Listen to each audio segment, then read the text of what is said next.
Bonjour à Tribu Happy, vidéo très pratico-pratique au rucher. Là j'ai mes 4 ruches qui sont ici. Donc cette partie là du rucher peut accueillir au maximum 7 ruches. Et en fait en accord avec le propriétaire je fais une extension ici. Et en fait je vais tout simplement faire l'extension, sachant que l'extension doit être compatible avec le format varé.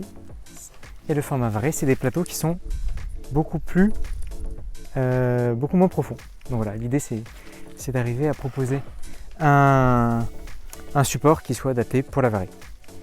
Et là-dedans aussi, vraiment les deux. Je vous dis à bientôt et je vous montrerai une fois que j'aurai fini les travaux.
Et voilà, c'est bon, j'ai fait l'agrandissement de mon rucher, donc les espacements correspondent à ce que je voulais. Et je vais vous montrer justement à quoi est-ce qu'il ressemble, et un peu les principes primordiaux pour un rucher. Donc voilà le rucher que je viens de faire, voilà l'ancien rucher, après je garde les mêmes principes là, tout ça c'est du bois de récupération. Vous pouvez voir que les abeilles... C'est ma grande... Elle est en train de respirer, vous voyez son abdomen qui se gonfle et qui se rétracte. Donc là il y a beaucoup de pollen, on est tout fin janvier, un des derniers jours de janvier, enfin le dernier jour de janvier, là il ramène pas mal de pollen. La ponte a bien repris. Donc voilà, là l'idée c'était, j'ai un certain nombre de ruches, donc là il y avait déjà un premier espacement, et là il y en a un deuxième. L'idée c'est de prendre des morceaux de bois assez conséquents, assez épais en fait. Vous voyez l'épaisseur ici. Et donc l'idée c'était de faire la même chose ici, de faire une extension, parce qu'on est... Donc là le propriétaire n'utilise pas cette partie-là, et son potager est juste là. Et en fait les abeilles volent juste directement là, on est éloigné des voisins, donc ça respecte les distances réglementaires. Par rapport à la hauteur, donc je prends... J'ai pas d'autre mètre mesureur. Hauteur, on est à peu près à 40 cm ici. Donc c'est très bien. En fait, ça me permet de pouvoir de pas avoir à me pencher sur les ruches.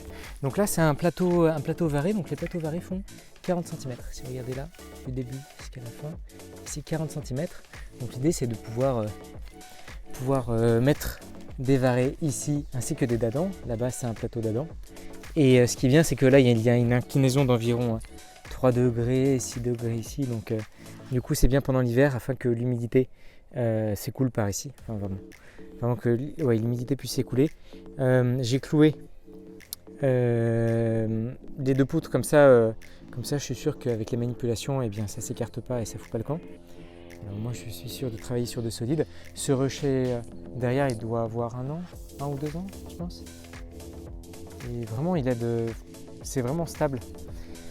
Les abeilles ont largement la place pour sortir. Elles ne sont pas embêtées parce que sont pas embêtées.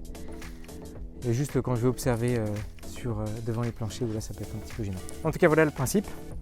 Voilà le principe. C'est avoir une zone stable, donc une bonne hauteur. 40 cm, c'est une bonne hauteur. Qui est aussi que les abeilles ne soient pas embêtées devant.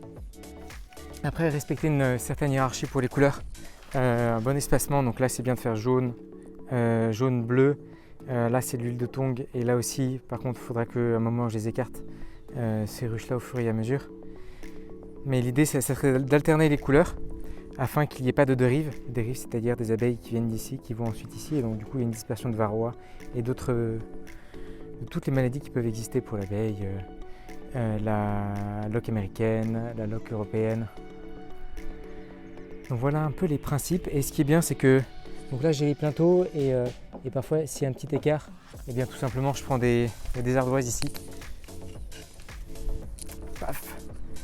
Les ardoises, ça me permet tout simplement de pouvoir les caler sous les ruches afin que tout simplement elles soient plus stables.